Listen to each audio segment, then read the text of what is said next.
Congress party and others, they had completely failed to manage the country. They were weak. They were always bending. They had no much of self-respect. There was no self-respect. They never represented a strong India. They were always representing a weak government. They were representing a weak government and a weak leadership. Because of that, we didn't get our share. We didn't get our respect. We didn't get much of progress under their leadership. With the leadership of our Honorable Prime Minister Sri Narendra Modi ji, now if you go, probably all of you are having that experience now.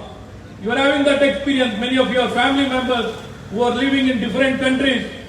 You can see them, how much of respect a Indian is getting now. India is getting popular, India is getting all the respect. Because of Bharatiya Janata Party, because of Bharatiya Janata Party leaders and party workers, we are getting this respect.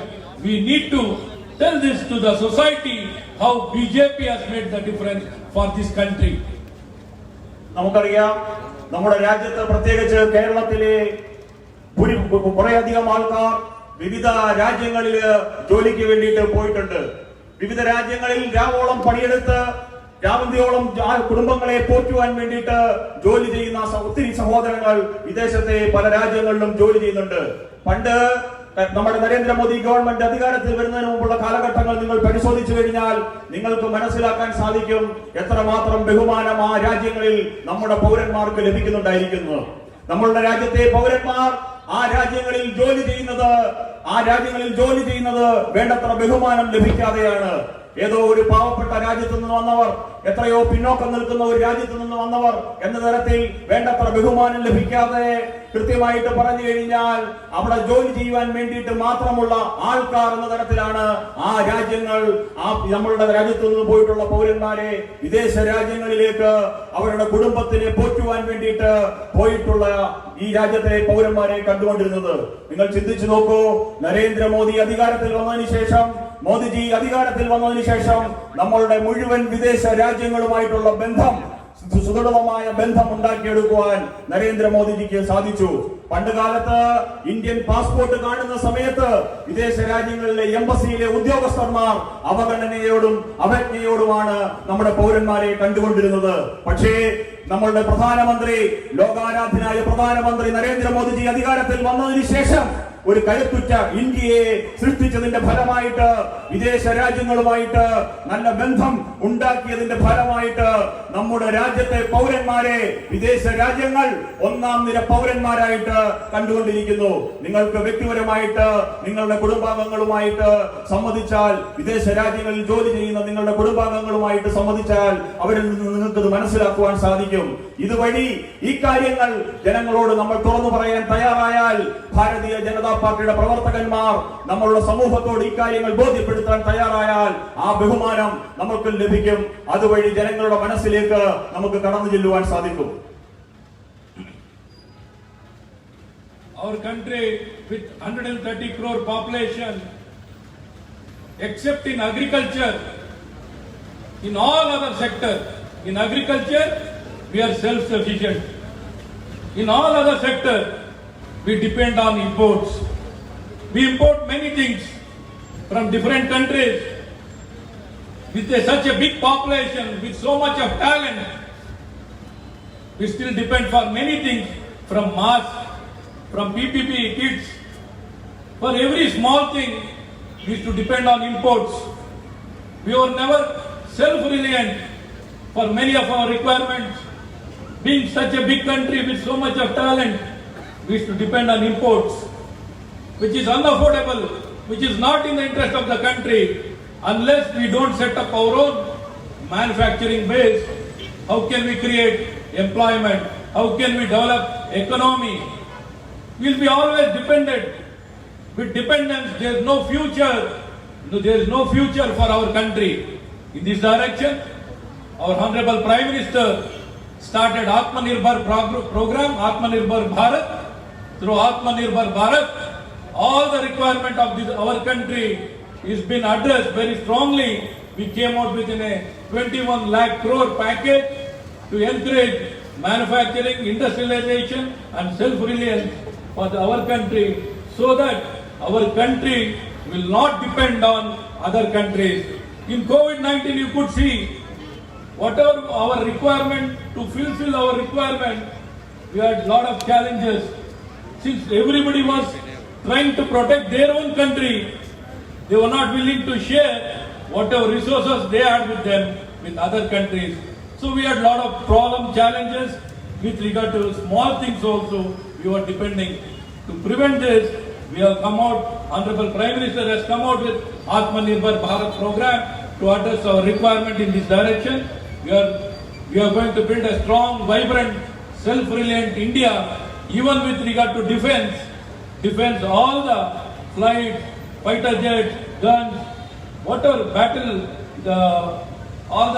whatever required by the defense, even from the dress, everything was imported. Now we are going to manufacture. We have started manufacturing fighter jets, the guns, whatever required by the defense, everything will be manufactured in India, so that our self-sufficiency is attacked, is gained in the country. Earlier we used to have a lot of scandals in import or buying of defense equipment. All the time there used to be scandal, Bofors scandal, helicopter scandal, this scandal, buying dress scandal. Every level there used to be scandal. To prevent all this scandal, we are all manufacturing in India itself in this direction. The Honorable Prime Minister has taken up a lot of initiative. Atmanirbhar Bharat is one of the program. നമുക്കറിയാം 130 കോടി ജനങ്ങൾ വസിക്കുന്ന ഒരു രാജ്യമാണ് നമ്മളുടേത്. 130 കോടി ജനങ്ങൾ ഉണ്ടായിട്ടും നമ്മൾ സ്വയം പര്യാപ്തത കൈവരിച്ചതെന്ന് പറയാൻ സാധിക്കുന്നത് കൃഷിയുടെ കാര്യത്തിൽ മാത്രമായിരുന്നു. ഈ ഏറ്റവും അടുത്ത് ഞാൻ മുമ്പ് സൂചിപ്പിച്ചതുപോലെ നമ്മളുടെ COVID-19 എന്ന മഹാമാരി ഉണ്ടായ സമയത്ത് പോലും അതിനെ പ്രതിരോധിക്കാൻ ആവശ്യമായിട്ടുള്ള സാധനങ്ങൾ, അത് മാസ്ക് ആയിക്കോട്ടെ, PPE കിറ്റ് ആയിക്കോട്ടെ, അങ്ങനെയുള്ള സാധനങ്ങൾ പോലും നമ്മളുടെ രാജ്യത്തേക്ക് ഇറക്കുമതി ചെയ്തെങ്കിൽ മാത്രമേ നമുക്ക് അത് ലഭിക്കുകയായിരുന്നുള്ള സാഹചര്യമായിരുന്നു. കൃഷിക്കപ്പുറത്ത് സ്വയം പര്യാപ്തത കൈവരിച്ച ഒരു മേഖലയും ഉണ്ടായിരുന്നില്ല.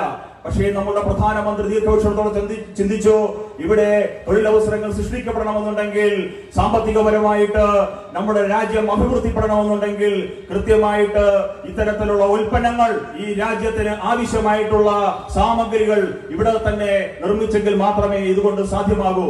അങ്ങനെ നമ്മുടെ പ്രധാനമന്ത്രി ചിന്തിച്ചതിന്റെ ഫലമായിട്ട് അദ്ദേഹം രൂപകൽപ്പന ചെയ്ത പ്രോഗ്രാമാണ്, പദ്ധതിയാണ് ആത്മനിർഭർ ഭാരത് എന്ന പദ്ധതി. 21 ലക്ഷം കോടി രൂപ അതിനു വേണ്ടിയിട്ട് വകയിരുത്തിക്കൊണ്ട് അദ്ദേഹം ആത്മനിർഭർ ഭാരത് എന്ന് പറയുന്ന പദ്ധതി നമുക്ക് മുമ്പാകെ വെച്ചു. ഞാൻ നേരത്തെ സൂചിപ്പിച്ചതുപോലെ COVID-19 കാലഘട്ടത്തിൽ ഇത്തരത്തിൽ ഇതിനെ പ്രതിരോധിക്കാൻ ആവശ്യമായിട്ടുള്ള സാധനങ്ങൾ അതാത് രാജ്യങ്ങൾ ഉൽപ്പാദിപ്പിക്കുന്നുണ്ടായിരുന്നെങ്കിലും അവരവരുടെ രാജ്യത്തിന്റെ സംരക്ഷണത്തിന് വേണ്ടിയിട്ട് മറ്റ് രാജ്യങ്ങളിലേക്ക് അത് തരുവാൻ പോലും അവർ തയ്യാറായിരുന്നില്ല.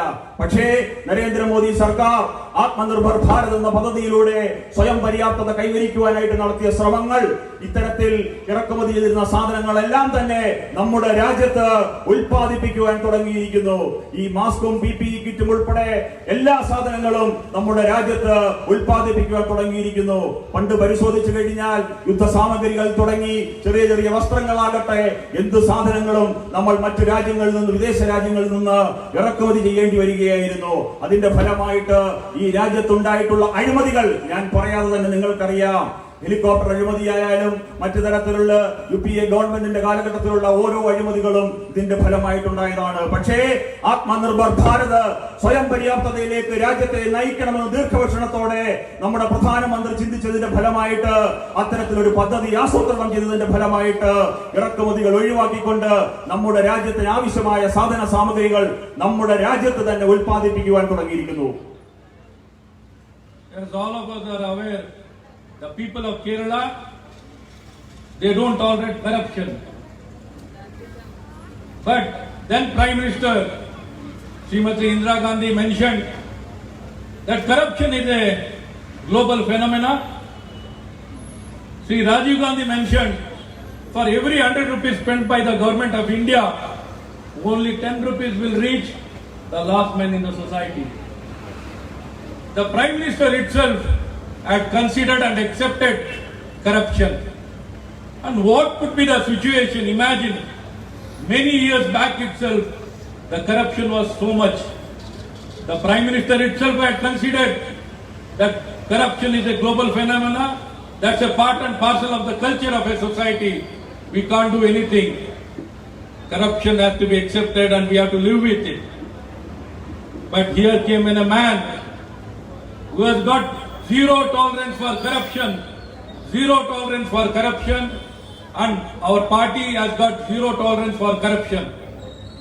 Under the leadership of our Honorable Prime Minister, we were able to build a system wherein whatever is given by the government, it will directly get transferred to the people's account. The beneficiary, it will go directly to the direct benefit transfer will happen. There will not be any corruption.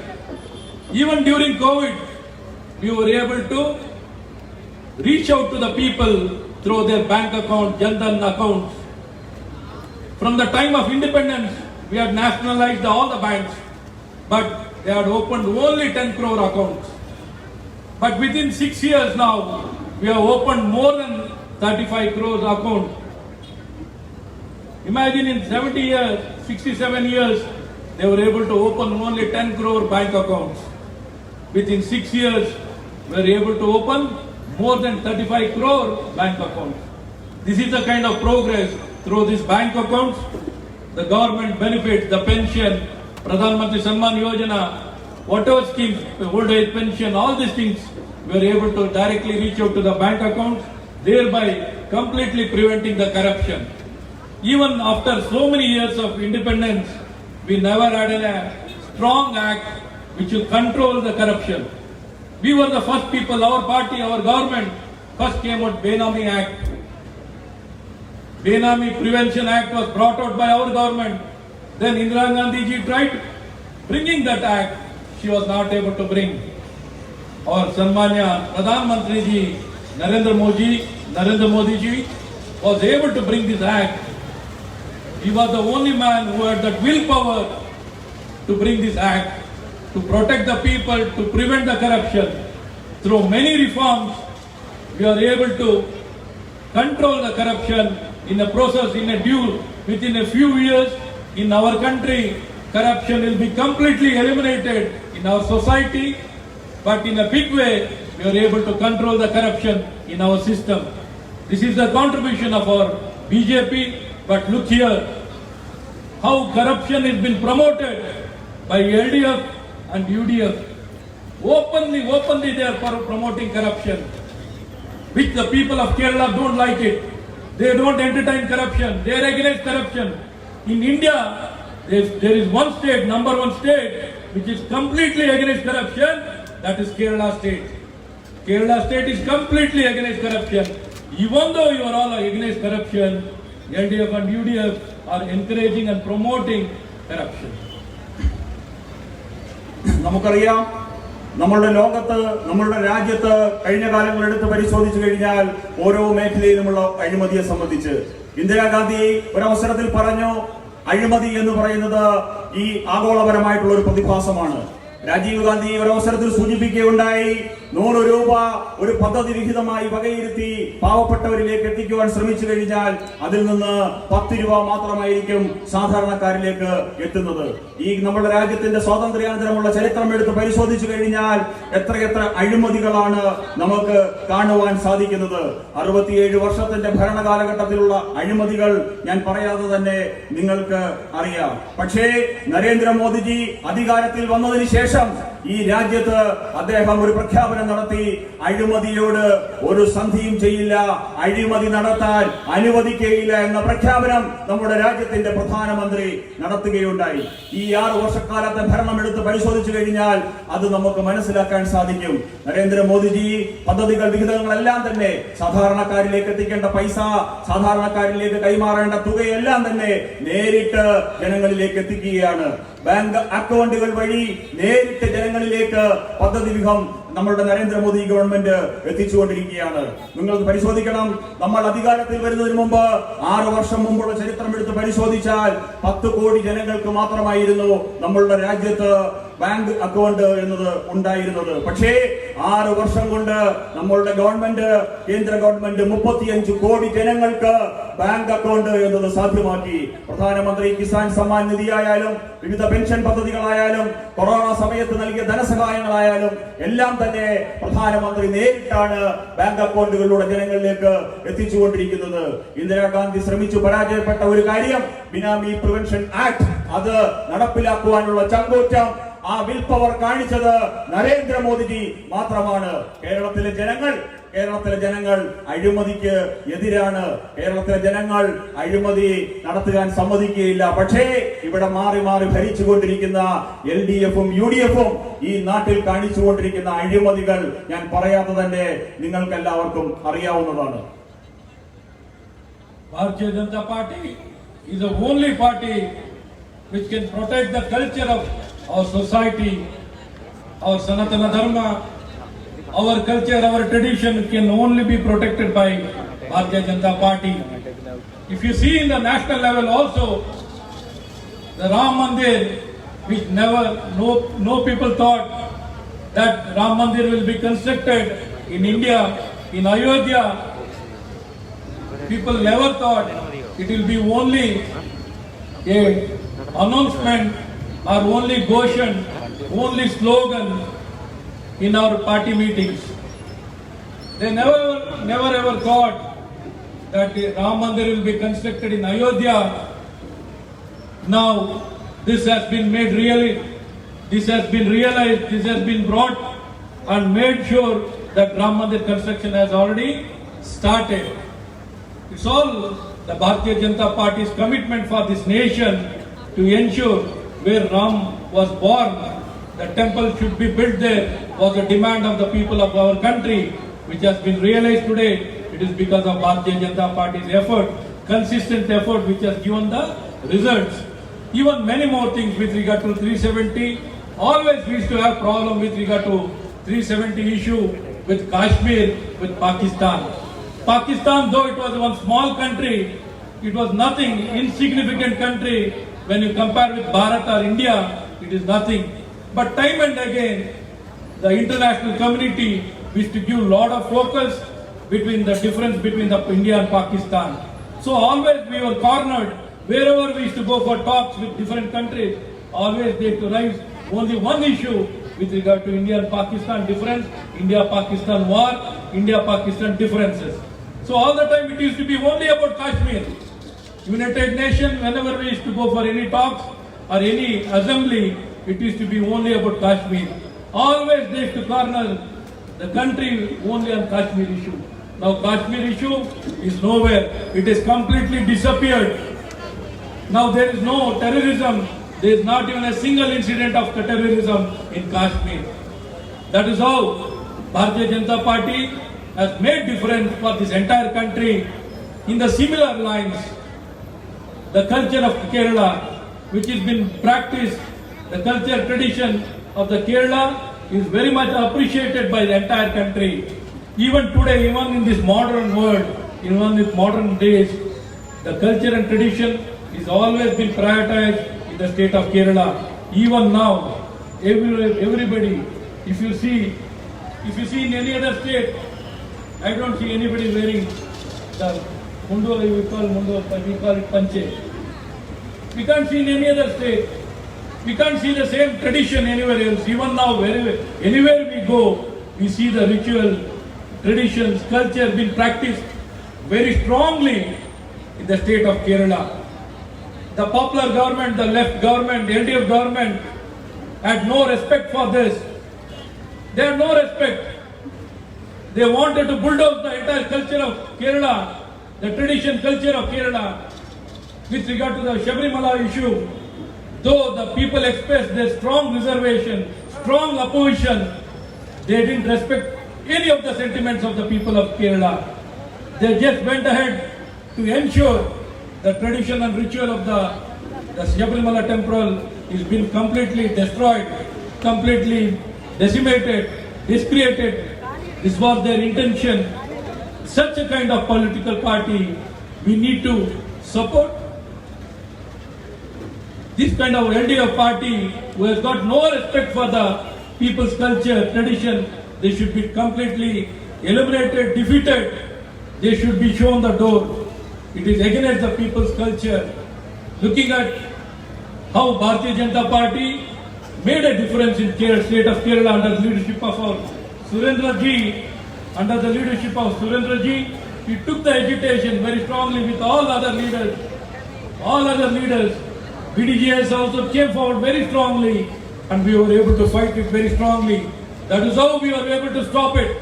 The government intention to destroy the culture of the Sabrimala, they tried their best, which was completely prevented and protected by Bharatiya Janata Party and BDJS party and all the NDA partners together, and the people of Kerala were able to fight and resist the LDF intention of completely bringing down the culture of the Sabrimala.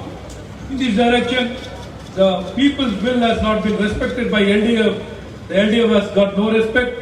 So I kindly request all my people of Kerala to vote out, to bring down this government, show them the door, because they are not for Kerala culture, they are against the people of Kerala. I don't think so they are the suitable party. Even with regard to the culture they are against, when it comes to the governance also, they have completely failed. Their governance has completely failed to address the requirement of the people. There is not much of economic development. LDF means least development. LDF means least development. LDF doesn't mean any progress. If you see the kind of talent, education, skill of people of Kerala, they have got abundant talent, skill, which is not been matched by the governance of LDF government. And people from Kerala, they migrate to the entire world, they travel across the world, they go and make life, they make livelihood, they make progress in many other states, in many other countries, they make a big difference. They have made a big difference for the entire world. They have been not allowed to make a difference in their own state because of the policies and the governance of the LDF government. And UDF has become completely Muslim League party, completely controlled by Muslim League. They are not able to rise as a national party. They were not able to represent the people's aspiration. They were never able to express themselves. Even with regard to Sabrimala issue, they were not able to express themselves. Their time they opposed. Now they are asking for an apology. What we did was wrong. Please forgive us for what we did during Sabrimala issue. This is how a national party which has ruled the state for many years doesn't represent the people or their aspiration or their culture. What can we expect from LDF or UDF when they don't represent the culture or the aspiration of people? So dear friends, dear people, I kindly request all of you to vote out the LDF and UDF and support our NDA party and vote for our young and dynamic leader who is contesting from this constituency, our Pune, our young and dynamic leader Sri Surendra ji, who has been very dynamic. His Vijaya Yatra across the state has been very successful. There has been extremely good response for the Vijaya Yatra, and people have shown a lot of confidence that our Bharatiya Janata Party is going to form the government in the state of Kerala with all of your blessing and with a dynamic leadership like our leadership of our Surendra ji and Bharatiya Janata Party and NDA party. With these few words, I would like to stop here, and our leader is here. All of you to make sure, please reach out to each and every house. Please reach out to each and every house, ask the votes, seek the votes from every person, and make sure the BJP will get very good number of votes and our candidate will win with a big margin. He should win with a big margin. This duty should be done by all of you on behalf of the party, on behalf of Surendra ji. His voice can be heard in the assembly. His voice can be heard in the assembly, strongly representing the aspiration of the people of the Kerala. This can happen if Surendra ji is in the assembly. That can happen only if he is there in the assembly. If he is not there in the assembly, you can't expect the people's voice being represented in the assembly. So the dynamic leader should be there in assembly. Make sure he is going to win this election from Pune with a big margin. With these few words, I would like to stop here and wish you all the best. Namaskara, Dhanyavad, Jai Hind. നമുക്കറിയാം, നമ്മളുടെ രാജ്യത്തിന്റെ സംസ്കാരത്തിൽ വളരെയധികം അഭിമാനിക്കുന്നവരാണ് നമ്മൾ. സനാതന ധർമ്മത്തിന്റെ പരിപാലനത്തിന് വേണ്ടിയിട്ട് പരിശ്രമിച്ചുകൊണ്ടിരിക്കുന്നവരാണ് നമ്മൾ. ഉദാഹരണം ഞാൻ നിങ്ങൾക്ക് മുമ്പിൽ വെക്കാൻ ആഗ്രഹിക്കുന്നു. ആരെങ്കിലും ചിന്തിച്ചിട്ടുണ്ടായിരുന്നോ മുമ്പ് രാമക്ഷേത്രം അയോധ്യയിൽ പണി കഴിപ്പിക്കുമെന്നുള്ളത്? ഇതൊരു രാഷ്ട്രീയ മുദ്രാവാക്യമായിട്ട് മാത്രമാണ് BJP ഉയർത്തുന്നതെന്നാണ് ഒരുപക്ഷെ ഭൂരിപക്ഷം ആൾക്കാരും ചിന്തിച്ചുകൊണ്ടിരുന്നത്. പക്ഷേ ഇന്ന് അയോധ്യയിൽ രാമക്ഷേത്രത്തിന്റെ പണി ആരംഭിച്ചു കഴിഞ്ഞിരിക്കുന്നു. നമ്മളുടെ സർക്കാരിന്റെ ദൃഢനിശ്ചയം കൊണ്ട് അത് സാധ്യമാകാൻ തുടങ്ങിയിരിക്കുന്നു. ഇന്ത്യയും പാകിസ്ഥാനും തമ്മിലുള്ള തർക്കങ്ങൾ എവിടെയും ഇന്ത്യ എന്ന വാക്ക്, ഇന്ത്യ എന്ന രാജ്യത്തെ സംബന്ധിച്ച് സംസാരിക്കുവാൻ തുടങ്ങുമ്പോൾ എപ്പോഴും ഉയർത്തിക്കൊണ്ടുവരുന്ന കാര്യമായിരുന്നു പാകിസ്ഥാനുമായിട്ടുള്ള അഭിപ്രായ വ്യത്യാസം. ഐക്യരാഷ്ട്രസഭയിലും മറ്റു വിദേശ രാജ്യങ്ങളുമായിട്ടുള്ള മീറ്റിങ്ങുകളിലുമെല്ലാം ഉന്നയിക്കപ്പെടുന്ന ഒരു സുപ്രധാനമായ വിഷയമായിരുന്നു ഇന്ത്യ പാകിസ്ഥാൻ തർക്കം. പാകിസ്ഥാൻ ഒരു ചെറിയ രാജ്യമാണ് ഇന്ത്യയുമായി താരതമ്യം ചെയ്യുമ്പോൾ. പക്ഷേ എവിടെയും ഐക്യരാഷ്ട്രസഭയിൽ ഉൾപ്പെടെയുള്ള മേഖലകളിലെല്ലാം തന്നെ പാകിസ്ഥാൻ വിഷയമാണ് ഇന്ത്യയെ പ്രതിരോധിക്കുവാൻ വേണ്ടിയിട്ട് ഉയർത്തിക്കൊണ്ടിരുന്നത്. പക്ഷേ കാശ്മീരിന്റെ പ്രത്യേക പദവി എടുത്തു കളയുന്ന വകുപ്പ് ഇല്ലാതാക്കി കഴിഞ്ഞതിന് ശേഷം കാശ്മീരിൽ തീവ്രവാദം കാണുവാൻ സാധിക്കുന്നതേയില്ല. കാശ്മീരിൽ ഒരു തരത്തിലുള്ള ആക്രമണവും ഉണ്ടാകുന്നത് നമുക്ക് കാണുവാൻ സാധിക്കുന്നില്ല. കേരളത്തിലേക്ക് വരുന്ന സമയത്ത് കേരളത്തിന്റെ സംസ്കാരത്തിലും പൈതൃകത്തിലും ഏറെ അഭിമാനിക്കുന്നവരാണ് മലയാളികൾ. പക്ഷേ കേരളത്തില് ഭരിച്ചുകൊണ്ടിരിക്കുന്ന LDF ഗവൺമെന്റ് ചെയ്ത കാര്യങ്ങൾ ഞാൻ പറയാതെ തന്നെ നിങ്ങൾക്കറിയാം. നമ്മൾ പരമപവിത്രമായിട്ട് സംരക്ഷിച്ചുകൊണ്ടിരിക്കുന്ന ശബരിമലയിലെ ആചാരങ്ങളും അനുഷ്ഠാനങ്ങളും ഇല്ലാതാക്കുവാൻ വേണ്ടിയിട്ട്, അതിനെ തച്ചു തകർക്കുവാൻ വേണ്ടിയിട്ട് ഇവിടം ഭരിക്കുന്ന ഇടതുപക്ഷ സർക്കാർ നടത്തിയ ശ്രമങ്ങൾ നിങ്ങൾക്ക് ഞാൻ പറയാതെ തന്നെ അറിയാവുന്നതാണ്. ഇവിടെ നമ്മൾ ചെറുത്തു നിൽക്കുവാൻ തയ്യാറായതുകൊണ്ട് മാത്രമാണ്, നടത്തുവാൻ തയ്യാറായതുകൊണ്ട് മാത്രമാണ് നമുക്ക് നമ്മുടെ ആചാരങ്ങളും അനുഷ്ഠാനങ്ങളും സംരക്ഷിക്കുവാൻ സാധിച്ചത്. ആ ചെറുത്തുനിൽപ്പിന്, അങ്ങനെ ചെറുത്തു നിൽക്കുവാനായി ജനങ്ങൾ മുന്നോട്ടേക്ക് വന്നപ്പോൾ അവരെ കൂട്ടിയോജിപ്പിച്ചുകൊണ്ട് നയിക്കുവാൻ അതിന്റെ മുമ്പിലുണ്ടായിരുന്നത് നമ്മളുടെ സംസ്ഥാന അധ്യക്ഷൻ K. സുരേന്ദ്രൻ എന്ന വ്യക്തിത്വമാണ്. K. സുരേന്ദ്രൻ എന്ന് പറയുന്ന സംസ്ഥാന അധ്യക്ഷന്റെ നേതൃത്വത്തിൽ ഭാരതീയ ജനതാ പാർട്ടിയുടെ നേതാക്കന്മാരും നമ്മളുടെ ഘടകകക്ഷിയായ BDJS ഉൾപ്പെടെയുള്ള നേതാക്കന്മാരും നടത്തിയ ആ ചെറുത്തുനിൽപ്പാണ് ശബരിമലയിലെ ആചാരങ്ങളും അനുഷ്ഠാനങ്ങളും നമുക്ക് സംരക്ഷിക്കുവാൻ സാധിച്ചത്. നമ്മളുടെ അഭ്യസ്തവിദ്യരായ ചെറുപ്പക്കാരുടെ അവസ്ഥ എടുത്ത് പരിശോധിച്ചു കഴിഞ്ഞാൽ ഇവിടുത്തെ അഭ്യസ്തവിദ്യരായ ചെറുപ്പക്കാർക്ക് തൊഴിൽ ലഭിക്കാത്ത സാഹചര്യമാണ്. നമ്മുടെ നാട്ടിലെ ചെറുപ്പക്കാർ തൊഴിൽ തേടി അന്യ രാജ്യങ്ങളിലേക്ക് പോകുന്നു, അന്യ സംസ്ഥാനങ്ങളിലേക്ക് പോകുന്നു.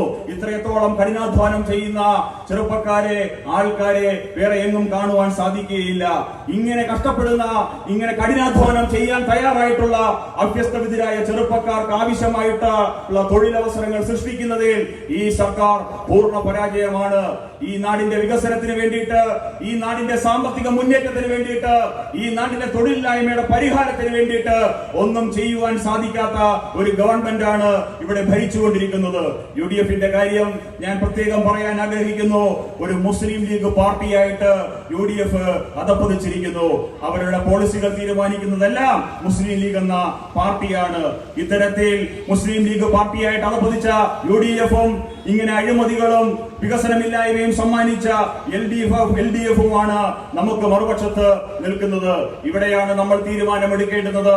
ഈ നാടിന്റെ വികസനത്തിന് വേണ്ടിയിട്ട്, ഈ നാടിന്റെ അഭിവൃദ്ധിക്ക് വേണ്ടിയിട്ട്, ഈ നാടിന്റെ സാമ്പത്തിക പുരോഗതിക്ക് വേണ്ടിയിട്ട്, ഈ നാടിന്റെ രാഷ്ട്രീയ പുരോഗതിക്ക് വേണ്ടിയിട്ട് എന്തെങ്കിലും ചെയ്യുവാൻ സാധിക്കുന്നത് ഭാരതീയ ജനതാ പാർട്ടിക്കും ദേശീയ ജനാധിപത്യ സഖ്യത്തിനുമാണ്. നമ്മുടെ സംസ്ഥാന അധ്യക്ഷൻ നടത്തിയ വിജയയാത്രയിൽ, ആ വിജയയാത്രയ്ക്ക് ലഭിച്ച ഈ പിന്തുണ, ഈ സംസ്ഥാനം മുഴുവൻ അദ്ദേഹത്തെ കാണുവാൻ, അദ്ദേഹം പറയുന്നത് കേൾക്കുവാനായിട്ട് ഓരോ സമ്മേളന നഗരിയിലേക്കും ഒഴുകിയെത്തുകയായിരുന്നു. ആ വിജയയാത്രയെ അയച്ചുകൊണ്ട് നമ്മളുടെ സംസ്ഥാന അധ്യക്ഷൻ മുന്നോട്ട് വന്നു. ഇന്ന് അദ്ദേഹം നമ്മളുടെ സ്ഥാനാർത്ഥിയായിട്ട് കോന്നിയിൽ നിന്നും ജനവിധി തേടുകയാണ്.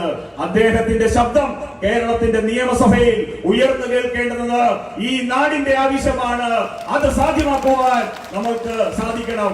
ഈ നാടിന്റെ, നമ്മുടെ സംസ്ഥാനത്തിന്റെ വികസനത്തിന് വേണ്ടിയിട്ടും നമ്മളുടെ നാടിന്റെ തൊഴിലില്ലായ്മയുടെ പരിഹാരത്തിന് വേണ്ടിയിട്ടും ഈ നാടിന്റെ സംസ്കാരവും പൈതൃകവും സംരക്ഷിക്കുവാൻ വേണ്ടിയിട്ടും നമ്മളുടെ സംസ്ഥാന അധ്യക്ഷൻ നേതൃത്വം കൊടുക്കുന്ന ദേശീയ ജനാധിപത്യ സഖ്യ സ്ഥാനാർത്ഥികളെ ജയിപ്പിക്കേണ്ടുന്നത് ഈ നാടിന്റെ ആവശ്യമാണ്.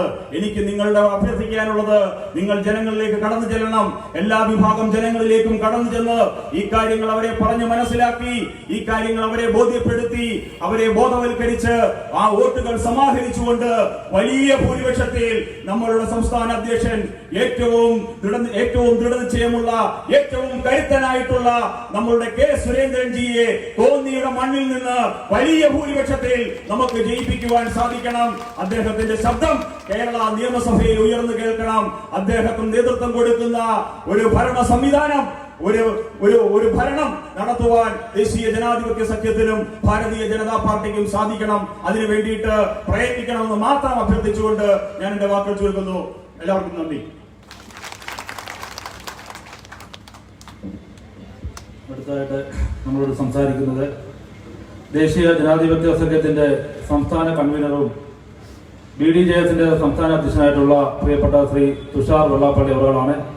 അദ്ദേഹത്തെ സംസാരിക്കാനായിട്ട് ക്ഷണിച്ചോളൂ.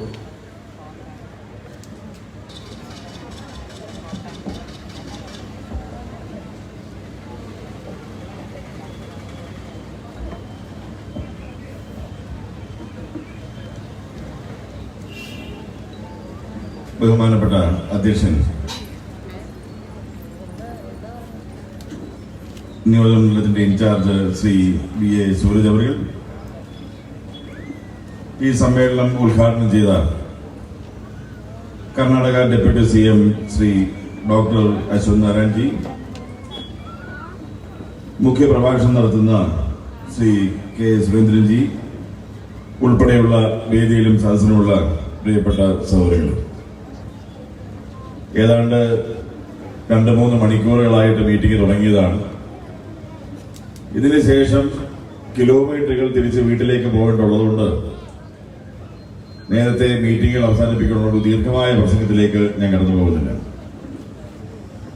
നമ്മുടെ ഉദ്ഘാടന പ്രസംഗം തന്നെ കേരളത്തിന്റെ ഒരു പരിച്ഛേദം ഇവിടെ വരച്ചു കാട്ടുകയുണ്ടായി. യഥാർത്ഥത്തിൽ കേരളം എന്ന് പറഞ്ഞാൽ എന്ത്, അല്ലെങ്കിൽ ഇവിടുത്തെ ആളുകളുടെ തൊഴിൽ എന്ത് എന്ന് ചോദിച്ചാൽ കേരളത്തിലെ രാഷ്ട്രീയ പാർട്ടിയുടെ നേതാക്കന്മാർക്കൊന്നും ഉത്തരം പറയാൻ പറ്റാത്ത ഒരു അവസ്ഥ ഇന്നുമുണ്ട്.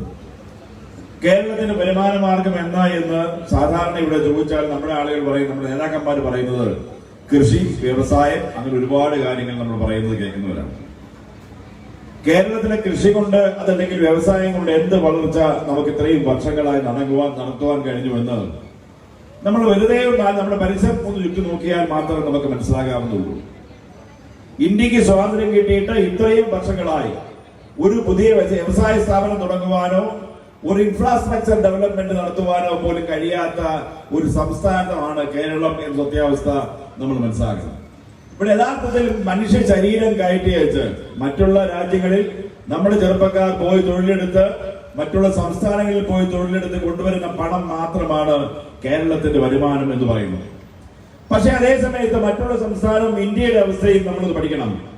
കഴിഞ്ഞ 6 വർഷക്കാലം മുമ്പ് ഉണ്ടായിരുന്ന ഇന്ത്യയാണോ 6 വർഷം ശ്രീ നരേന്ദ്രമോദി സർക്കാർ ഭരിച്ച ശേഷമുള്ള ഈ 6 വർഷം കൊണ്ട് 60 വർഷം കൊണ്ട് നമുക്ക് നേടാൻ കഴിയാത്ത വളർച്ചയാണ് കഴിഞ്ഞ 6 വർഷക്കാലം കൊണ്ട് ശ്രീ നരേന്ദ്രമോദി സർക്കാർ നേടി തന്നിട്ടുള്ളത്.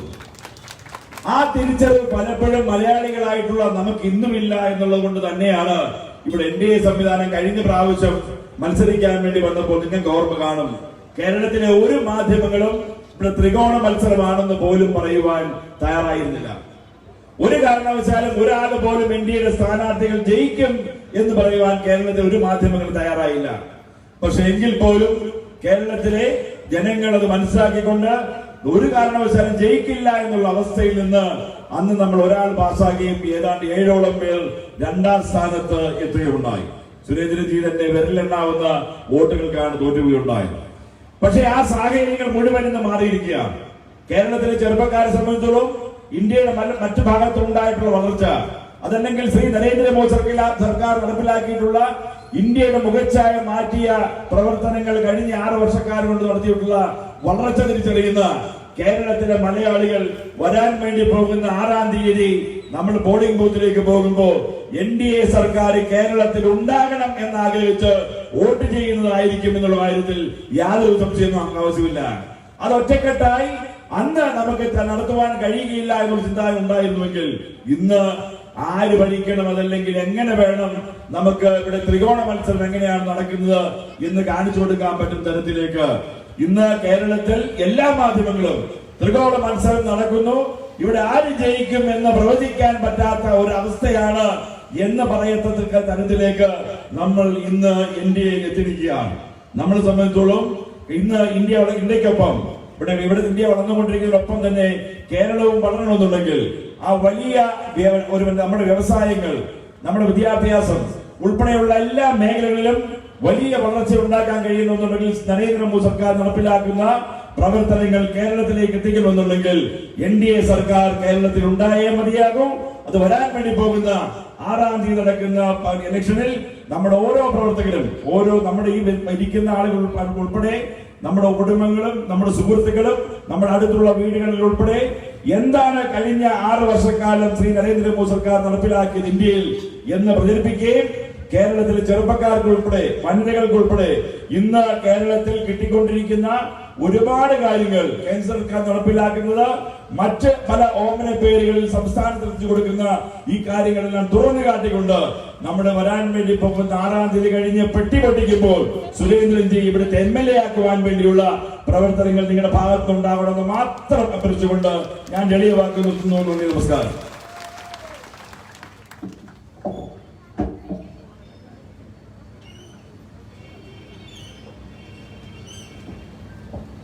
കഴിഞ്ഞ കുറെ നാളുകളായിട്ട് കോൺഗ്രസ് പാർട്ടിയുടെ സജീവ പ്രവർത്തകരായിരുന്ന ചില ചെറുപ്പക്കാരെ ഇവിടെ എത്തിച്ചേർന്നിട്ടുണ്ട്. അവർ കഴിഞ്ഞ ഉപതെരഞ്ഞെടുപ്പിലടക്കം കോൺഗ്രസിന് വേണ്ടി സജീവമായിട്ട് പ്രവർത്തിച്ചിരുന്നവരാണ്. UDFന്റെ അവസരവാദ നിലപാടുകളിൽ പ്രതിഷേധിച്ചുകൊണ്ടും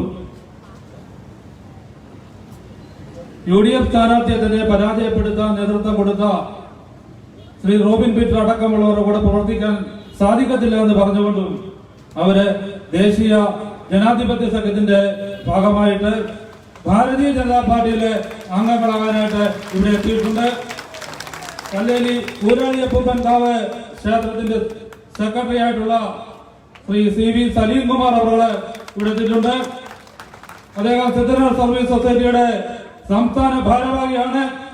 അദ്ദേഹത്തോടൊപ്പം 25ഓളം പ്രവർത്തകന്മാരെ കോൺഗ്രസ് പാർട്ടിയുടെ മൂന്നെണ്ണക്കൊടി ഉപേക്ഷിച്ചുകൊണ്ട് ഭാരതീയ ജനതാ പാർട്ടിയിലേക്ക് കടന്നു വന്നിരിക്കുകയാണ്.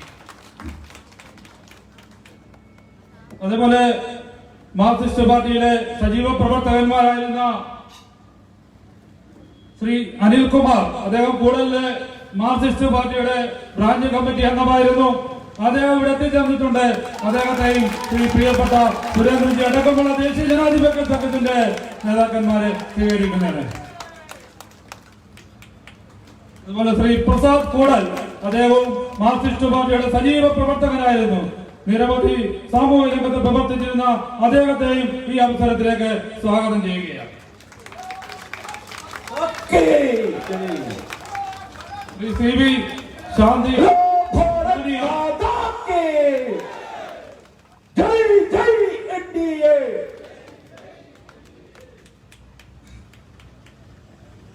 പ്രിയമുള്ളവരെ, നമ്മുടെ ആരാധ്യനായിട്ടുള്ള സ്ഥാനാർത്ഥി പ്രിയപ്പെട്ട ശ്രീ K. സുരേന്ദ്രൻ അവർ നമ്മളോട് സംസാരിക്കുന്നതായിരിക്കും.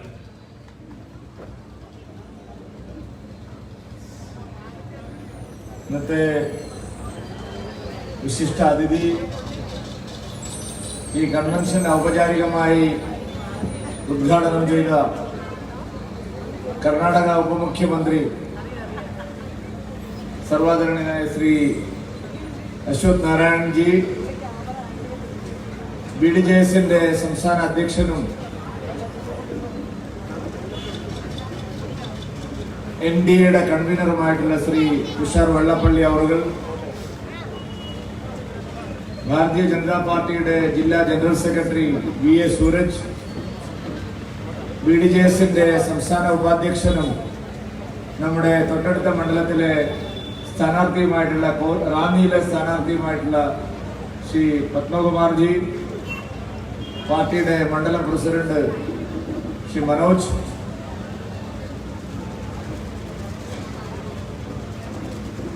ഇവിടെ സന്നിഹിതരായിട്ടുള്ള മറ്റ് ബഹുമാന്യരായിട്ടുള്ള BJPയുടെയും ദേശീയ ജനാധിപത്യ സഖ്യത്തിന്റെയും നേതാക്കളെ, പ്രിയപ്പെട്ട അമ്മമാരെ, സഹോദരിമാരെ, സുഹൃത്തുക്കളെ, നല്ലവരായ നാട്ടുകാരെ, ജനാധിപത്യ വിശ്വാസികളെ, മാധ്യമ സുഹൃത്തുക്കളെ, വ്യാപാരി വ്യവസായി സഹോദരന്മാരെ, എല്ലാവർക്കും എൻ്റെ വിനീതമായ നമസ്കാരം. ഏപ്രിൽ 6-ാം തീയതി നടക്കുന്ന ഈ തെരഞ്ഞെടുപ്പിൽ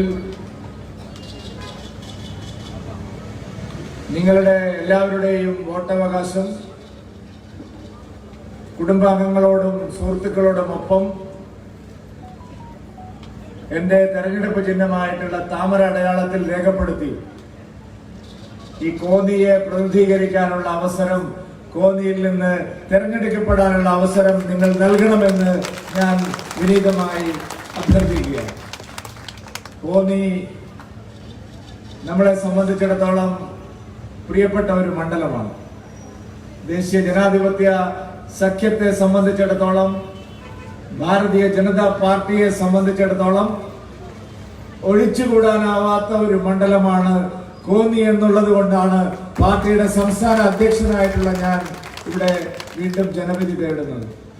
കഴിഞ്ഞ ലോക്സഭാ തെരഞ്ഞെടുപ്പിലും അതിനുശേഷം നടന്ന നിയമസഭാ ഉപതെരഞ്ഞെടുപ്പിലും കോന്നിയിലെ ജനങ്ങൾ വലിയ പിന്തുണയാണ് ഭാരതീയ ജനതാ പാർട്ടിക്ക്, ദേശീയ ജനാധിപത്യ സഖ്യത്തിന് നൽകിയത്. ഉപതെരഞ്ഞെടുപ്പിൽ പ്രത്യേകിച്ചും കേരളത്തിലെ 20 LDFന്റെ മന്ത്രിമാരും മുഖ്യമന്ത്രിയും ഇവിടെ ക്യാമ്പ് ചെയ്ത് ഓരോ വീടുകളും കയറി വലിയ വലിയ വാഗ്ദാനങ്ങൾ നൽകിയിട്ടും ഭാരതീയ ജനതാ പാർട്ടിയുടെ ദേശീയ ജനാധിപത്യ സഖ്യത്തിന്റെ ബഹുജന അടിത്തറയ്ക്ക് ഒരു കോട്ടവും സംരക്ഷിക്കാതെ കാത്തു സൂക്ഷിച്ച മണ്ഡലമാണ് കോന്നി എന്നുള്ളത് മറക്കാനാവാത്ത ഒരു കാര്യമാണ്. ശബരിമലയുടെ നാളുകളിൽ കോന്നിയിലെ ജനങ്ങൾ നൽകിയിട്ടുള്ള സ്നേഹവും അതേപോലെ തന്നെ കോന്നിയിലെ പാർട്ടി പ്രവർത്തകർ നടത്തിയിട്ടുള്ള ത്യാഗോജ്വലമായിട്ടുള്ള പോരാട്ടങ്ങളും ചരിത്രത്തിന്റെ ഭാഗമായിട്ടുള്ളതാണ്. ഇവിടെ ദേശീയ ജനാധിപത്യ സഖ്യത്തിന്റെ സ്ഥാനാർത്ഥിയായി മത്സരിക്കുമ്പോൾ അഭിമാനത്തോടു കൂടിയാണ് നിൽക്കാൻ സാധിക്കുന്നത്. കാരണം കോന്നിയിൽ ഒരുപാട് കാര്യങ്ങൾ ചെയ്യാൻ സാധിക്കും. ഭാരതീയ ജനതാ പാർട്ടിക്ക്, ദേശീയ ജനാധിപത്യ സഖ്യത്തിന് ഒരവസരം ലഭിച്ചാൽ കോന്നിയെ കേരളത്തിലെ ഏറ്റവും വികസനമുള്ള മണ്ഡലമാക്കി ഞങ്ങൾക്ക് മാറ്റാൻ സാധിക്കുമെന്ന് എനിക്ക് പൂർണ്ണമായിട്ടുള്ള വിശ്വാസമുണ്ട്. കോന്നി ഒരുപാട് പാവപ്പെട്ടവർ ജീവിക്കുന്ന ഒരു മണ്ഡലമാണ്. സാധാരണക്കാരായിട്ടുള്ള പാവപ്പെട്ടവരായിട്ടുള്ള നഗരത്തിന്റെ പരിഷ്കാരങ്ങളൊന്നുമില്ലാത്ത ഒരുപാട് അധ്വാനിക്കുന്ന വലിയൊരു വിഭാഗം ജനങ്ങളുള്ള ഒരു മണ്ഡലമാണ്.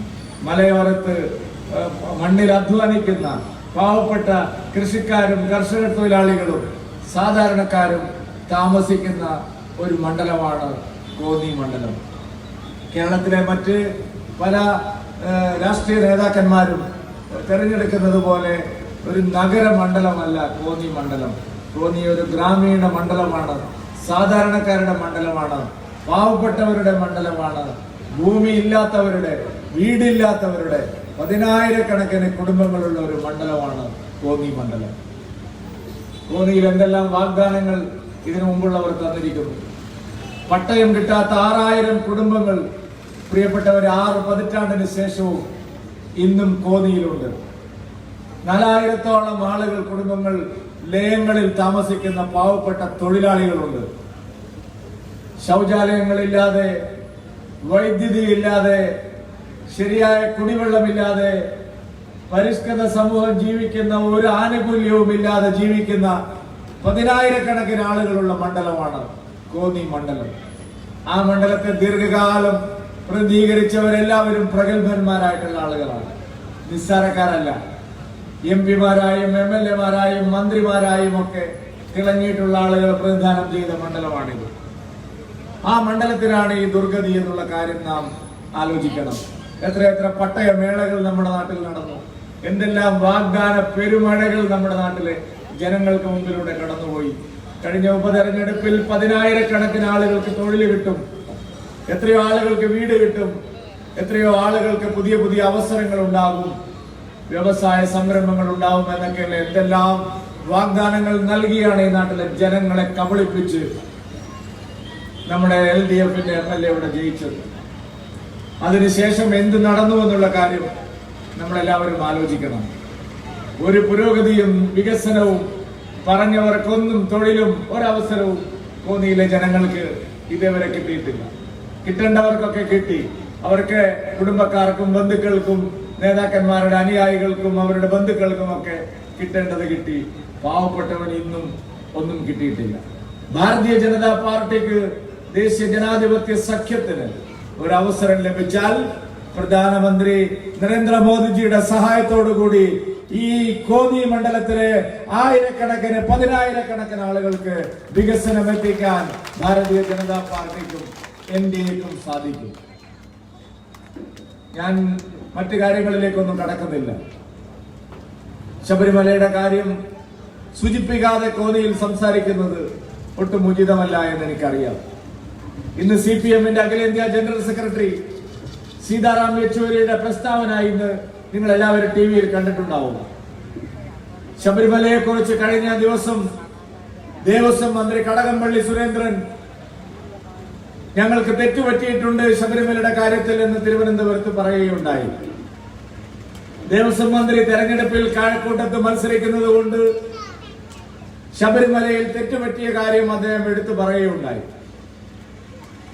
നമ്മൾ അന്നേ പറഞ്ഞിരുന്നു അദ്ദേഹം വലിയ വഞ്ചകനാണ്, ചതിയനാണ്. കാരണം മനീതി സംഘത്തെയും അവിശ്വാസികളെയും മല കയറ്റാൻ, 18-ാം പടി കയറ്റാൻ അദ്ദേഹമാണ് നേതൃത്വം നൽകിയത്. ആ കാലത്ത് മന്ത്രിയായിരുന്നുകൊണ്ട് ശബരിമലയിൽ ആചാരണങ്ങൾ തകർത്തവരാണ്. അതുകൊണ്ട് അദ്ദേഹം പറയുന്നത് വിശ്വസിക്കരുത് എന്ന് ഞങ്ങൾ പറഞ്ഞിരുന്നു. ഇന്ന് അക്ഷരം പ്രതി അത് ശരിയായിരിക്കുന്നു. പാർട്ടിയുടെ അഖിലേന്ത്യാ ജനറൽ സെക്രട്ടറി സീതാറാം യെച്ചൂരി പറഞ്ഞിരിക്കുന്നു, ഒരു കാരണവശാലും കടകംപള്ളി പറഞ്ഞതിനോട് യോജിക്കുന്നില്ല. കടകംപള്ളി മാപ്പ് പറഞ്ഞത് എന്തിനാണെന്ന് മനസ്സിലാവുന്നില്ല. പാർട്ടിയുടെ നയം തിരുത്തിയിട്ടില്ല. ശബരിമലയുടെ കാര്യത്തിൽ യുവതികളെ പ്രവേശിപ്പിക്കണമെന്ന് തന്നെയാണ് CPM-ന്റെ നയം എന്നാണ് പാർട്ടി അഖിലേന്ത്യാ ജനറൽ സെക്രട്ടറി പറഞ്ഞിരിക്കുന്നത്. ഇത്ര വലിയ വഞ്ചന തെരഞ്ഞെടുപ്പ് കാലത്ത് എന്തിനാണ് പ്രിയപ്പെട്ടവരെ ഈ നാട്ടിൽ നടത്തുന്നത്? 4 വോട്ടിന് വേണ്ടി ഏത് കള്ളവും പ്രചരിപ്പിച്ച് ഏത് ജനവഞ്ചനയും കാണിച്ച് രക്ഷപ്പെടാമെന്നാണോ നിങ്ങൾ വിചാരിക്കുന്നത് എന്ന് ചോദിക്കാൻ ഞാൻ ആഗ്രഹിക്കുകയാണ്. ശബരിമലയിലെ വിശ്വാസികളെ വഞ്ചിച്ചവർ തന്നെ വീണ്ടും വീണ്ടും നമ്മുടെ മുമ്പിൽ വന്ന് കള്ളപ്രചരണം നടത്തുമ്പോൾ കരുതിയിരിക്കുക. ആട്ടിൻതോൽ അണിഞ്ഞ ചെന്നായ്ക്കളാണ് ഇവരെന്നുള്ള കാര്യം നമ്മുടെ നാട്ടിലെ വോട്ടർമാർ മനസ്സിലാക്കുന്നുണ്ട് എന്നുള്ളതാണ് സത്യം. സുഹൃത്തുക്കളെ, ഒരു വാക്കുകൂടി പറഞ്ഞുകൊണ്ട് ഞാൻ അവസാനിപ്പിക്കാം. സംസ്ഥാനത്തിന്റെ മുഖ്യമന്ത്രി ഇന്ന് തെരഞ്ഞെടുപ്പ് പ്രചാരണ യോഗം ഉദ്ഘാടനം ചെയ്തുകൊണ്ട് അദ്ദേഹം പറഞ്ഞ ഒരു വാചകം ഞാൻ നിങ്ങളെ ഓർമ്മിപ്പിക്കുകയാണ്. അദ്ദേഹം പറഞ്ഞിരിക്കുകയാണ്, ന്യൂനപക്ഷങ്ങളെ വേട്ടയാടുന്ന സർക്കാരാണ് കേന്ദ്രം ഭരിക്കുന്നത്. മതന്യൂനപക്ഷങ്ങളെ മോദി വേട്ടയാടുകയാണ്. ഇന്ന് സംസ്ഥാനം ഭരിക്കുന്ന മുഖ്യമന്ത്രിയുടെ പ്രസംഗമാണ്. ഏത് ന്യൂനപക്ഷങ്ങളെയാണ് മോദി വേട്ടയാടുന്നത്? ഇന്ത്യയിൽ ഏത് ന്യൂനപക്ഷമാണ് പ്രിയപ്പെട്ടവരെ വേട്ടയാടപ്പെടുന്നത്? ഏതെങ്കിലും ഒരു മതന്യൂനപക്ഷ സഹോദരന് നരേന്ദ്രമോദി സർക്കാരിൽ നിന്ന് ഒന്ന് മൂക്കുവേർക്കുന്ന എന്തെങ്കിലും ഒരു കാര്യം നമ്മുടെ രാജ്യത്ത് ഇപ്പോൾ നടക്കുന്നുണ്ടോ? മോദി അധികാരത്തിൽ വന്നതിന് ശേഷം ഇന്ത്യയിലെ ഏത് മതന്യൂനപക്ഷത്തിനാണ് അവരുടെ സ്വാതന്ത്ര്യം ഹനിക്കപ്പെട്ടിട്ടുള്ളത്? അപ്പൊ വോട്ടിന് വേണ്ടിയാണ്. ന്യൂനപക്ഷ സഹോദരന്മാരെ തെറ്റിദ്ധരിപ്പിച്ച് അവരുടെ വോട്ടിൽ അഴിമതി മറക്കണം, കള്ളക്കടത്ത് മറക്കണം, സ്വർണം കടത്തിയത് മറക്കണം, ഡോളർ കടത്തിയത് മറക്കണം, ഈ കട്ടുമുടിച്ചതെല്ലാം ജനങ്ങൾ മറക്കണം. പ്രളയത്തിന് കൊടുത്ത വീട് വെക്കാൻ കൊടുത്ത പണം പോലും അഴിമതിയിലൂടെ തട്ടിയെടുത്തത് മറക്കണം. അതിനെന്താ വഴി? ഒറ്റ വഴിയേ ഉള്ളൂ. മുസ്ലിം, ക്രിസ്ത്യൻ, ന്യൂനപക്ഷ സഹോദരന്മാരെ ഭയപ്പെടുത്തണം, എന്നിട്ട് അവരുടെ വോട്ട് പെട്ടിയിലാക്കണം. അതിനുവേണ്ടിയാണ് ഇന്ന് മുഖ്യമന്ത്രി പറഞ്ഞിരിക്കുന്നത്. പച്ചക്കള്ളം മുഖ്യമന്ത്രി പറയുന്നു. വർഗീയതയാണ് ഏറ്റവും വലിയ പ്രശ്നം. BJP വർഗീയ പാർട്ടിയാണ്. വിജയയാത്രക്കിടയിൽ കേരളത്തിൽ പാർട്ടിയിൽ ചേർന്ന 10,000-കണക്കിന് ആളുകൾ പകുതിയിലധികം ആളുകൾ പ്രിയപ്പെട്ടവരെ ഇത്തവണ BJP-യിൽ ചേർന്നിരിക്കുന്നത് ക്രൈസ്തവ സഹോദരന്മാരാണ്, മതന്യൂനപക്ഷങ്ങളിൽപ്പെട്ടവരാണ് എന്നുള്ള സത്യം നാം തിരിച്ചറിയണം. മതവർഗീയ ശക്തികൾ, ജമാഅത്തെ ഇസ്ലാമി പോലുള്ള ഭീകരവാദ ശക്തികളെ നേരിടാൻ ഒരു ഐക്യം ഇവിടെ ഉണ്ടാവണമെന്ന് പറഞ്ഞുകൊണ്ട് ക്രൈസ്തവ സഹോദരന്മാര് BJP-യോടൊപ്പം അണിനിരക്കുന്ന വളരെ അസുലഭമായിട്ടുള്ള കാഴ്ചയാണ് എല്ലായിടത്തും. അതിനെ മറികടക്കാനാണ് പ്രിയപ്പെട്ടവരെ ഈ വർഗീയത കുത്തിയിളക്കാൻ മുഖ്യമന്ത്രി ശ്രമിക്കുന്നത്. തിരുവനന്തപുരത്ത് ശിവരാജഗോപാൽ ജയിച്ച BJP-യുടെ മണ്ഡലമാണ് നേമം. ആ നേമം മണ്ഡലത്തിൽ കോൺഗ്രസിന്റെ നേതാവ് മുരളീധരൻ മത്സരിക്കാൻ പോയിരിക്കുക. നേമം മണ്ഡലത്തിൽ മുരളീധരനല്ല, രാഹുൽ ഗാന്ധി വന്ന് മത്സരിച്ചാലും ആന കുത്തിയാലും ഇളകാത്ത മണ്ഡലമാണ് നേമം. അവിടെ കുമ്മനം രാജശേഖരനെ പരാജയപ്പെടുത്താൻ ഒരു ശക്തിക്കും സാധിക്കില്ല. പക്ഷേ എന്റെ ചോദ്യം അതല്ല. നേമത്ത് കുമ്മനം രാജശേഖരനെ എതിരിടാൻ പോയ കോൺഗ്രസിന്റെ നേതാക്കന്മാർ എന്തുകൊണ്ടാണ് ധർമ്മടത്ത് പിണറായി വിജയനെതിരായി ഒരു സ്ഥാനാർത്ഥിയെ പോലും മത്സരിപ്പിക്കാൻ തയ്യാറായില്ല എന്നുള്ള ലളിതമായ ചോദ്യം ഞങ്ങൾ ചോദിക്കുകയാണ്, BJP ചോദിക്കുകയാണ്. പിണറായി വിജയനെ നേരിടാൻ കോൺഗ്രസിന് സ്ഥാനാർത്ഥിയുണ്ടോ? ധർമ്മടത്ത് കോൺഗ്രസിന് സ്ഥാനാർത്ഥിയില്ല. വടകരയിൽ നിന്ന് ധർമ്മടത്തേക്ക് 20 മിനിറ്റ് യാത്രയേ ഉള്ളൂ. ആ മുരളീധരൻ ധർമ്മടത്ത് നിന്ന് നേരെ പോയി വടകരയിൽ നിന്ന് നേരെ പോയിരിക്കുന്നത് നേമത്തേക്കാണ്. എന്താ ഉദ്ദേശം?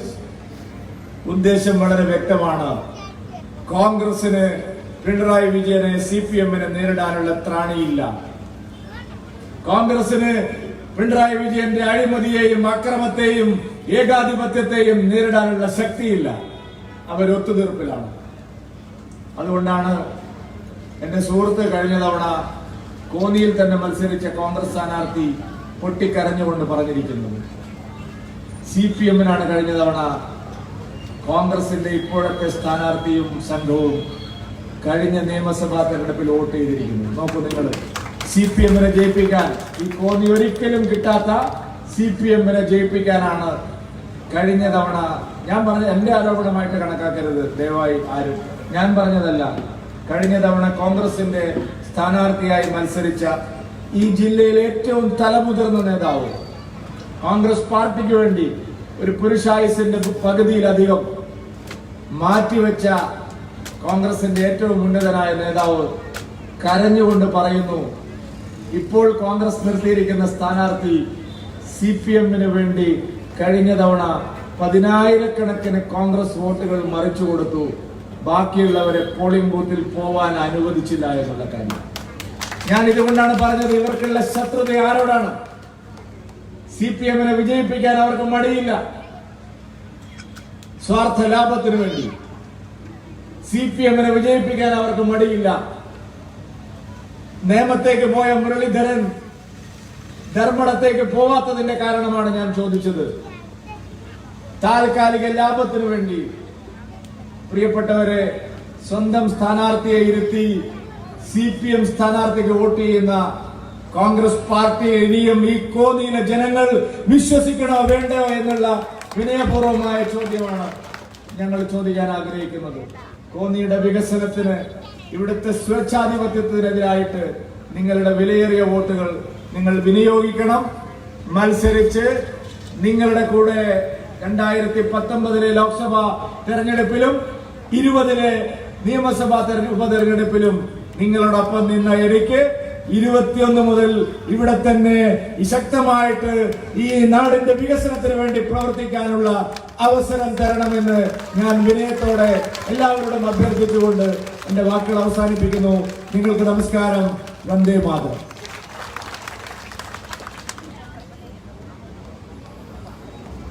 അടുത്തായി നമ്മുടെ ഇലക്ഷൻ കമ്മിറ്റിയുടെ രൂപീകരണമാണ്. ഇലക്ഷൻ കമ്മിറ്റി അനൗൺസ് ചെയ്യുന്നതിന് വേണ്ടി മണ്ഡലം കൺവീനറും പാർട്ടിയുടെ നിയോജക മണ്ഡല അധ്യക്ഷനായിട്ടുള്ള പ്രിയപ്പെട്ട ശ്രീ G. മനോജ് അവരെ ക്ഷണിച്ചു.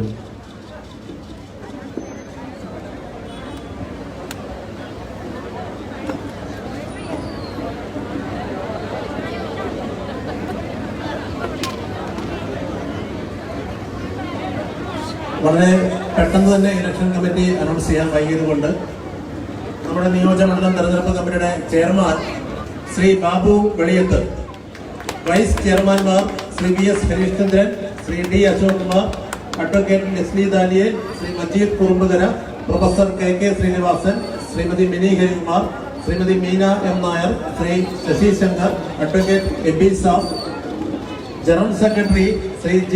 സോമനാഥൻ, BDJSന്റെ മണ്ഡലം പ്രസിഡന്റ്, രക്ഷാധികാരി ശ്രീ K. പത്മകുമാർ, അതുപോലെ തന്നെ രക്ഷാധികാരിമാർ ശ്രീ CP രാമചന്ദ്രൻ നായർ, ശ്രീ ശശിധരൻ പിള്ള മാതേരി മണ്ണിൽ, Shri VK Gopinathan Nair മണ്ണേരിൽ, Shri Vattamala Sasi, Shri Ashwin K. Mohan, Shri CS Soman Pillai, Shri PS Manoj, Shri Anand Nair, Shri Vijayan KK. നേരത്തെ സൂചിപ്പിച്ചിരുന്നു മണ്ഡലത്തിന്റെ incharge Shri BA Suraj, general convener Shri Manoj, co convener Vishnu Mohan, office incharge office പ്രവർത്തനം ശ്രീ ശ്രീകുമാർ, വിവിധ ഡിപ്പാർട്ട്മെന്റുകളായിട്ട് മണ്ഡലം കോ ഇൻചാർജ് M. അയ്യപ്പൻകുട്ടി, മണ്ഡലം സംയോജക് NG Raveendran, full timer Shyam Thattayil, സ്ഥാനാർത്ഥി in charge D. Ashok Kumar, election agent advocate Arun Prakash, office സൂചിപ്പിച്ചു CS Sreekumar, Kannan Chittoor, call centre Shrimati Bindu Harikumar, Shrimati Asha Harikumar, അതുപോലെ തന്നെ ഓഫീസിന്റെ പ്രവർത്തനം Shri KK Babu, vehicle department Shri Sujeesh Susheelan, publicity Shri Abhijith Kavungal, Shri KR Rakesh, social media and hi-tech campaign Shri Kishan Kishore, Praveen Chandran, travel department Shri AR Rajesh, B. Abhilash, media Satheesh Kumar, Jayakrishnan, women work Shrimati Meena M. Nair, Shrimati Bindu Prakash, booth work Shri PV Bose, Shri NK Sathikumar, resource mobilisation and management Shri Raghunath, Shri Prasannan Ambalappattu, accounts Shri Sadasivan Madathil, Shri Nandakumar R, counting Shri Suresh Kavungal, statistics Shri VS Harishchandran, Shri PD Padmakumar, election manifesto Shri Anil Bokaro CK, Koodal Jayaprakash, video van department Shri Satheesh Kumar, Shri Vaishakh, consolidation of workers from other state Shri Manoj Mylapra, Shri Sunilkumar CD, special contractor Shri CS Soman Pillai, Shri D. Ashok Kumar, Sethunath Malayalappuzha, literature design and printing Majeed Kurumbukara തുടങ്ങി നമ്മുടെ booth കമ്മിറ്റിയുടെ president, general സെക്രട്ടറിമാർ, പഞ്ചായത്ത് തല election committee ഉൾപ്പെടെ 5001 പേരടങ്ങുന്ന ഒരു election കമ്മിറ്റിയാണ് ഈ തെരഞ്ഞെടുപ്പിൽ NDA സ്ഥാനാർത്ഥിക്ക് വേണ്ടിയിട്ടുള്ളത്. ഔദ്യോഗികമായി കമ്മിറ്റി പ്രഖ്യാപിക്കുന്നു.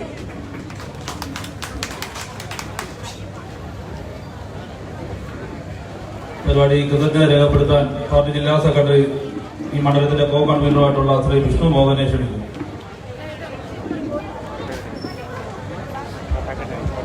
ആദരണീയനായ ഈ യോഗത്തിന്റെ അധ്യക്ഷൻ ശ്രീ VA സുരജ് അവർകൾ, ബഹുമാനായ ഈ യോഗത്തിന്റെ ഉദ്ഘാടകനായിരുന്ന കർണാടക ഉപമുഖ്യമന്ത്രി ശ്രീ അശ്വൻ നാരായൺജി, നമ്മളുടെ സ്ഥാനാർത്ഥി ശ്രീ K. സുരേന്ദ്രൻ അവർകൾ, BDJS സംസ്ഥാന അധ്യക്ഷൻ ശ്രീ തുഷാർ വെള്ളാപ്പള്ളി അവർകൾ, വേദിയിലിരിക്കുന്ന മറ്റ് വിശിഷ്ടാതിഥികളെ, ഈ വൈകിയ വേളയിൽ ഒരു വലിയ പ്രസംഗത്തിനും മറ്റെല്ലാം കടക്കുന്നില്ല ഞാൻ. എങ്കിലും കോന്നി എന്ന ഒരു വലിയ ഒരു മാറ്റത്തിന് വേണ്ടി കൊതിച്ചുകൊണ്ടിരിക്കുന്നതിന്റെ ഉത്തമ ഉദാഹരണമായി തന്നെ നമ്മുടെ ഈ കൺവെൻഷൻ എന്ന് മാറിയിരിക്കുകയാണ്.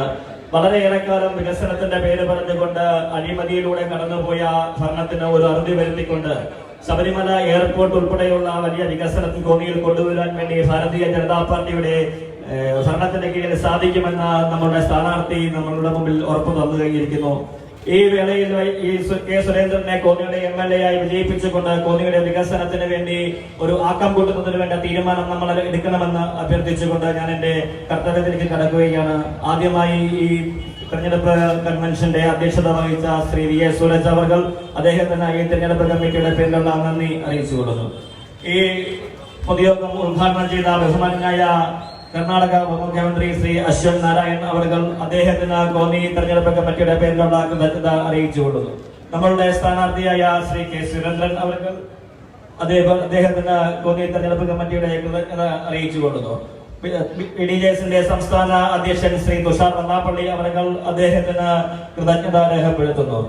സംസ്ഥാന ഉപാധ്യക്ഷനായ ശ്രീ K. പത്മകുമാർ അവർകൾ അദ്ദേഹത്തിനും കോന്നി തെരഞ്ഞെടുപ്പ് കമ്മിറ്റിയുടെ കൃതജ്ഞത രേഖപ്പെടുത്തിക്കൊള്ളുന്നു. അതേപോലെ ഈ പരിപാടിയിൽ പങ്കെടുത്ത NDAയുടെ വിവിധ ഘടകകക്ഷികളുടെ ഭാരവാഹികൾ, പാർട്ടിയുടെ ഭാരവാഹികൾ, മണ്ഡലം ഭാരവാഹികൾ, ഇവിടെ എത്തിച്ചേർന്ന എല്ലാ പ്രവർത്തകർക്കും കൃതജ്ഞത രേഖപ്പെടുത്തിക്കൊണ്ട് നിർത്തുന്നു. നന്ദി.